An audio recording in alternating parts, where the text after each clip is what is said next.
दर्शकों, स्वागत है आपके अपने चैनल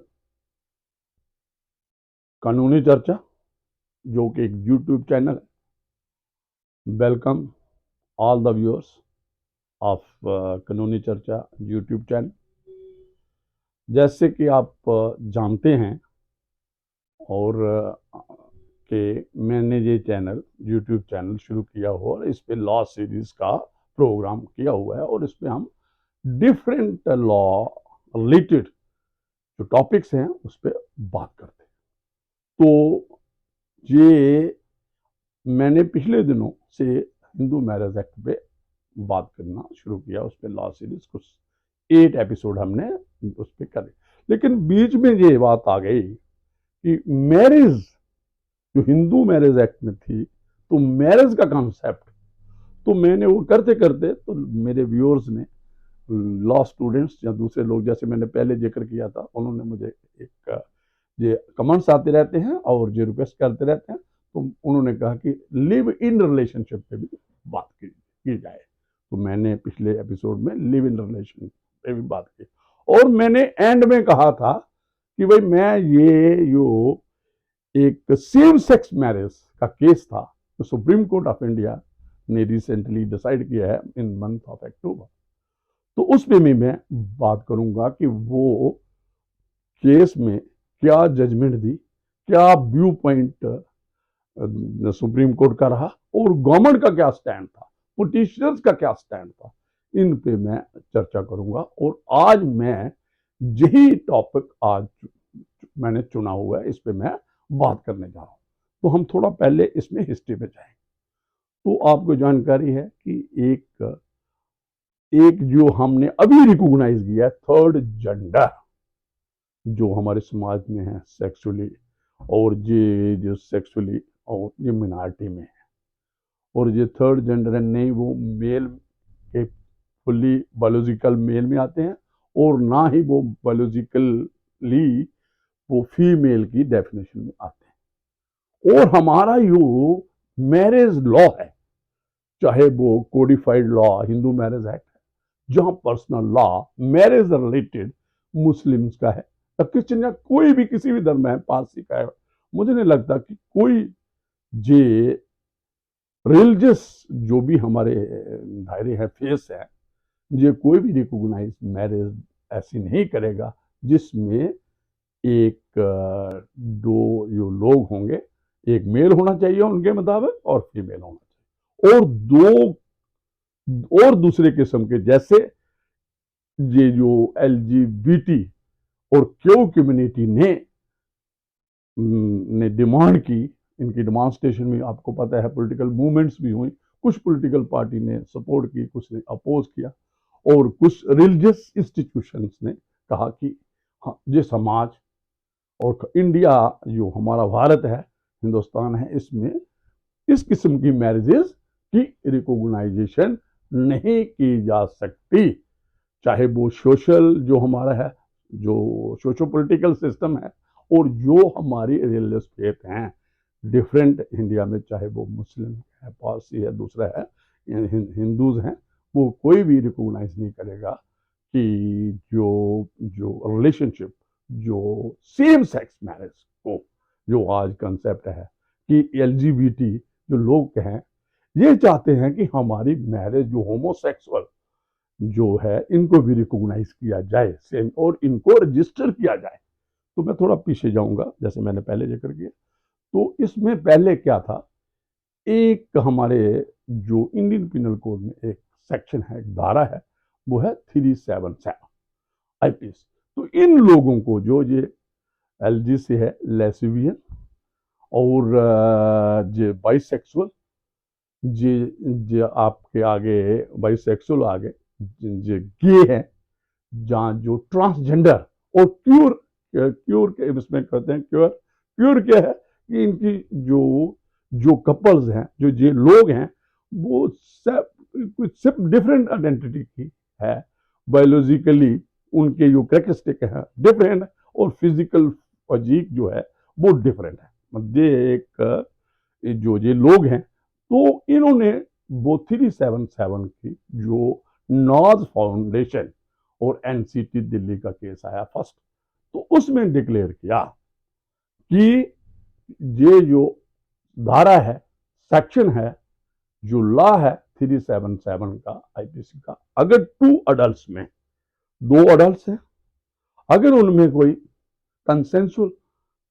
सेक्स होता है, चाहे वो अननेचुरल तरीके से है, तो वो अनकॉन्स्टिट्यूशनल है। और आगे इस किस्म का कोई भी जो 377 आईपीसी में इन लोगों को यहाँ पे वॉलंटरली सेक्सुअल इंटरकोर्स है, अनल इंटरकोर्स है, उसमें कोई एफआईआर दर्ज नहीं की जाए जहाँ किसी को। तो इसके बाद क्या हुआ, सब्सिक्वेंटली ये जो नाज फाउंडेशन की थी, ये एक दोबारा चैलेंज हो गई जजमेंट दिल्ली हाई कोर्ट की। तो उस जजमेंट में सुरेश कुमार कौशल हैं, वो मुझे लगता है यही नाम है, और उन्होंने चैलेंज किया और फिर सुप्रीम जो हमारा व्यू आया को लॉ कोर्ट्स का, वो उसके बरक्स आए। तो उसने कहा नहीं, ये जो अनकॉन्स्टिट्यूशनल नहीं है, ये रीवैलिडेट हो, ये जो है बिल्कुल एग्जिस्ट करना चाहिए क्राइम को चेक करने के लिए। तो ये सारा जो भी इसका दोबारा इसको लॉ बुक्स में, स्टैच्यू बुक्स में रिकमेंडेशन हो गई कि इसको रखा जाए। तो फिर आस्ता आस्ता लोगों की ये होमोसेक्सुअल जो कपल थे, जहाँ जो बॉन्डेज, सिविल बॉन्डेज में रहते थे, जहाँ अदरवाइज इन कम्युनिटी के लोग थे, तो इन्होंने दोबारा इसी केस को परस्यू किया। तो एक केस है जो 2018 में आया सुप्रीम कोर्ट का, नवजीत सिंह जौहर वर्सेस यूनियन ऑफ इंडिया। उस केस में फिर इस जो सेक्शन थी, ये धारा थी जो इंडियन पिनल कोड की है 377 को अनकॉन्स्टिट्यूशनल डिक्लेयर कर दिया। और आज ये सेक्शन ये डीक्रिमिनलाइजेशन इसकी हो चुकी है, और इसमें कोई एफआईआर या कोई criminal proceeding against homosexual activity नहीं रजिस्टर हो सकते, और नहीं कोई इसको पनिश हो सकती है as per Supreme Court judgment I have referred Navjeet Singh Johar. This is उसके बाद ये जो मूवमेंट है इन लोगों की, एलजीबीटी, जो लेस्बियन, गे, जो एसेक्सुअल, ट्रांसजेंडर लोग हैं और प्योर कम्युनिटी है, कपल्स हैं, इनकी जो एजुटेशन कंटिन्यू, इन्होंने डिमांड की कि हमारे सिविल राइट्स होने चाहिए, हमें राइट्स मिलने चाहिए कि हमारा, हम अगर एक कंपल में रहते हैं, एक इकट्ठे रहते हैं दो, हमारी सिविल, तो इसको समाज रिकॉग्नाइज नहीं करता। हम बैंक अकाउंट नहीं खुला सकते, और सक्सेशन का कोई नहीं है, अडॉप्शन कोई नहीं है, और डिफरेंट इन्होंने सिविल राइट्स क्लेम किए। तो जिनकी मूवमेंट में, और उसके बाद नेल्सा जो हमारा नेशनल लीगल सर्विस अथॉरिटी है, उन्होंने भी यूनियन ऑफ इंडिया के खिलाफ इनके सपोर्ट में केस किया। उन्होंने कहा कि इनको अधिकार होने चाहिए जैसे कि दूसरे लोगों को हैं। तो दूसरे लोग जैसे बायोलॉजिकल मेल को है, बायोलॉजिकल फीमेल को है, जो दूसरे इंडिविजुअल्स हैं, इनको थर्ड जेंडर की और इनको जो अपने जॉब है, एजुकेशन इंस्टीट्यूट में है, political, economic and social activities में इनको पूरी पार्टिसिपेशन होना चाहिए, इक्वल राइट्स होना चाहिए। और इन्होंने अपना राइट्स जो जे सुप्रिया, जो मैंने किया है चक्रवर्ती की जजमेंट, जो डिफरेंट पोजिशनर्स की हैं, इन्होंने अपना राइट 14 को इन्वोक करना, 15 को किया, 19 को, 25 जो जिनमें पटिशन इन्होंने दायर की जो सकते, तो इन्हीं के बेसिस पे पहले ये अपने राइट्स बन। तो एक राइट इनका एक मैच्योर हो गया, जैसे मैंने कहा नेल्सा जो हमने इसमें भी सुप्रीम कोर्ट ने direction time to time government of India को देती है। फिर इन्होंने एक एक्ट आ गया हमारे यहाँ पे, इनका ये आ गया, ये मैं आपको ये बताऊं कि उसके बाद एक transgender protection of rights act 2019 आया। तो उसमें काफी राइट्स इनको रिकॉग्नाइज किए, और जहां तक इनको कहा they can have living relationship, रह सकते हैं। हाँ, समाज इनकी मैरिज को रिकॉग्नाइज नहीं करे, लॉ इनकी मैरिज को रिकॉग्नाइज नहीं करे, लेकिन ये सेफली, जैसे मैंने पहले एक पिछले एपिसोड में लिव इन रिलेशनशिप, क्योंकि ये दोनों अडल्ट हैं और ये दो इंडिविजुअल है, तो उन्होंने इस पिटीशन में यही कहा कि ये जो सेक्सुअल ओरिएंटेशन को रिगार्डलेस इसको छोड़ दो। हमें कंसीडर किया कि हम दो इंडिविजुअल्स हैं और हम मैरिज सर्मनाइज करना चाहते हैं, तो हमें और हमारी अगर मैरिज हमने की है किसी भी विधि से कस्टमरी पे, उसको रजिस्टर किया जाए। तो इनको वो रिकॉग्नाइजेशन कोर्ट से चाहते थे और इसलिए ये पिटीशन कोर्ट में दी, और ये जो एक्ट आया पिछले, इससे भी काफी इनको राइट्स मिले। मस्ट वाई एक्सेप्ट, सिर्फ एक राइट जो इन्होंने अभी क्लेम किया इस पिटीशन में, वो दो तीन राइट्स थे। एक तो मेन राइट इनका था कि जो सेम सेक्स मैरिजेस होती हैं, जो होमोसेक्सुअल लोगों में, एलजीबीटी लोगों में होती हैं, उनको फॉर्मली रजिस्टर किया जाए। तो इन्होंने दो एक्ट जो मेन थे, जो इनका कहा, जिनका सेकुलर कैरेक्टरिस्टिक है। एक तो आपका आ गया द स्पेशल मैरिज एक्ट, एक ये है, एक है जो फॉरेन मैरिजेज एक्ट है। तो फॉरेन मैरिजेज एक्ट और जो स्पेशल मैरिजेज एक्ट है, ये जो इंटरफेथ शादियां होती हैं, इंटरकास्ट शादियां होती हैं, जो भी स्पेशल मैरिज एक्ट के नीचे शादी, तो इन्होंने कहा जो इस पिटीशन में जो क्लेम इन्होंने अपना सुप्रीम कोर्ट ऑफ इंडिया के पास रखा, तो उन्होंने कहा कि इंसर्ट किया जाए जो शादियां जो कि अगर जेंडर न्यूट्रल लोग आ जाएं, मीन जो थर्ड जेंडर को भी अलो करो, ये शादियां भी इंसर्शन इसमें इंसर्ट कर दो प्रोविजंस ऑफ लॉ। जो ये शादी है होमोसेक्सुअल में और रजिस्टर होती है, हम इन लोगों में एलजीबीटी पीपल्स में, टू अडल्ट्स में होती है, तो इसका रजिस्ट्रेशन का प्रोविजन बना दो इस एक्ट में। और इनको जो इसकी डेफिनेशन है अडल्ट मेल और अडल्ट फीमेल की डेफिनेशन में, इनको भी इंक्लूड कर दो। तो सुप्रीम कोर्ट के पास एक ये स्टैंड था, तो इन्होंने कहा ये जो मैंने आर्टिकल्स रेफर किए कॉन्स्टिट्यूशन ऑफ इंडिया का, इनको मदद, इनकी असिस्टेंस लेने के लिए इन्होंने अपने आर्गूमेंट्स रखे। तो वहां पे एक तो पटिशनर आ गए, एक गवर्नमेंट आ गई थी रिस्पॉन्डेंट, तो कुछ इंटरवीनर्स आए। इंटरवीनर कौन थे? ये जो हमारे रिलीजियस कम्युनिटी के लोग थे, हिंदू कम्युनिटी के थे और मुस्लिम कम्युनिटी के लोग आए, इन्होंने इंटरवीन किया। तो इन्होंने कहा, इन्होंने अपोज किया कि ये रिकॉग्नाइज नहीं करता समाज, हमारा रिलीजियस फेथ कोई भी नहीं इसको रिकॉग्नाइज करेगा। उन्होंने ये कहा कि जो हमारा हिंदू मैरिज एक्ट है उसमें भी मेल एंड फीमेल, और वहां पे एक चर्चा चली कि जो फीमेल की डेफिनेशन को थोड़ा सा डिल्यूट किया जाए, मेल की डेफिनेशन को जो हिंदू मैरिज एक्ट में है, जो पर्सनल लॉ हमारा मैरिज रिलेटेड रिकॉग्नाइज करता है। तो उन्होंने कहा, जो वहां पे आर्गूमेंट्स थे गवर्नमेंट के, जो काउंसिल थे गवर्नमेंट साइड से, उन्होंने कहा male mean biologically considered as male, तो फीमेल का उन्होंने कहा जो बायोलॉजिकली फीमेल है, तो इसमें कोई डिल्यूशन की बात नहीं हो, तो इनको इंक्लूड नहीं किया सकता, सेम सेक्स मैरिज को रिकॉग्नाइज नहीं किया सकता। 3 और 2 रेशो इसमें, जैसे मैंने कहा, इसमें जस्टिस जो कॉन्स्टिट्यूट हुआ था कॉन्स्टिट्यूशनल बेंच, जो इसकी जजमेंट आई 17 जो अक्टूबर में है, तो उसमें जस्टिस 5 जजेस बेंच था, ऐसे कॉन्स्टिट्यूशनल बेंच बनता है। जो CJI थे हमारे DY चंद्रचूड़ उसको हेड कर रहे थे,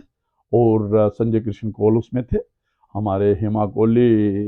इसमें थी जस्टिस, और रविंदर भट्ट साहब थे, और जस्टिस नरसिम्हा थे। तो ये 5 जजेस ने 3-2 रेशो में ये जजमेंट दिया। They have not recognized, they have not allowed that a recommendation be made for this change, affecting changes, necessary changes in the Special Marriage Act. उसने कहा जिस सेपरेशन ऑफ पावर्स है, जो doctrine of separation of power जो constitution में है, तो ये वी कांट ट्रांसेंड, हम इसमें इंटरफेस नहीं कर सकते, ये पार्लियामेंट के पास है, तो पार्लियामेंट इस पर लॉ बना सकती है। ये जो सेम सेक्स की बात करते हैं, एलजीबीटी पीपल रिकॉग्नाइज, कहते हैं कि हमारी शादी को भी रिकॉग्नाइज करो और हमारी शादी को रजिस्टर करो। और कुछ शादियां, इन्होंने एक और पिटिशनर थे जिनकी शादियां फॉरेन कंट्रीज में हो, जैसे फॉरेन एक्ट की बात करो, मैरिज एक्ट की बात करो, तो उसमें भी कुछ पिटिशनर थे, जो कपल थे, वो चाहते थे कि हमारी मैरिजेस जहाँ पे इंडिया में रजिस्टर हो। ये पूना का केस था, लेकिन और रजिस्ट्रार जो मैरिजेस था उसने रिफ्यूज किया, क्योंकि as per special act male और फीमेल होना चाहिए। तो इसमें तो ट्रांसजेंडर की बात ही नहीं थी, जो एलजीबीटी पीपल कांट भी इंक्लूडेड, उस पर डेफिनेशन में स्पेशल में नहीं आते थे, तो रिफ्यूजल था, वो लोग भी इसमें थे। तो ये मैं एक बात बता दूं, ये जो इंडिया में सेम सेक्स मैरिज रिकॉग्नाइज, लेकिन 23 कंट्रीज जो है वर्ल्ड की, उसमें ये मैरिजेस रिकॉग्नाइज की गई है। ये जो उनको अलो किया गया है, डिफरेंट जो भी वहाँ की गवर्नमेंट्स हैं, वहाँ का समाज इसको अलो करता है, जैसे भी है। जैसे मैं बार बार बात करता हूँ कि जो हमारे इंडियन मॉरलिटी है, सोसाइटल मॉरलिटी है, हमारा समाज इतना इवॉल्व नहीं हुआ, इतना चेंजेस, इतनी प्रैक्टिस नहीं हुई है कि हम इस लेवल पे जाएं कि इस किस्म की मैरिजेस को रिकॉग्नाइज करें। तो हमारा जो सोसाइटल मॉरलिटी है, कॉन्स्टिट्यूशनल मॉरलिटी ठीक, कि दो अडल्ट हैं, देख मेरा वो कहते हैं ना, जैसे ये कि मेरी बॉडी मेरी मर्जी, मेरा शरीर मेरी मर्जी। लेकिन समाज है जहाँ पे कोई भी कॉन्स्टिट्यूशनल राइट है, फंडामेंटल राइट है, that is subject to certain restriction. और पब्लिक ऑर्डर है, पब्लिक ट्रैंक्विलिटी है, पब्लिक जो पीस है, और जो डिसेंसी है। तो इस चीज़ों को जो भी राइट हमारा है, चाहे पर्सनल राइट है, चाहे आर्टिकल 21 पर्सनल राइट प्रोटेक्शन देता है राइट, लेकिन all rights are always subject to some restriction. वो जो सोसाइटल इंटरेस्ट में है, जो पब्लिक पीस, पब्लिक ट्रैंक्विलिटी, इसके इंटरेस्ट में है, तो वो रीजनेबल रिस्ट्रिक्शंस हर आपको फंडामेंटल राइट में मिल जाएंगे। जैसे तो इनकी जो बात थी, उन्होंने कहा नहीं, तो ये एक आ गया, ये एक बली। हाँ, उन्होंने कहा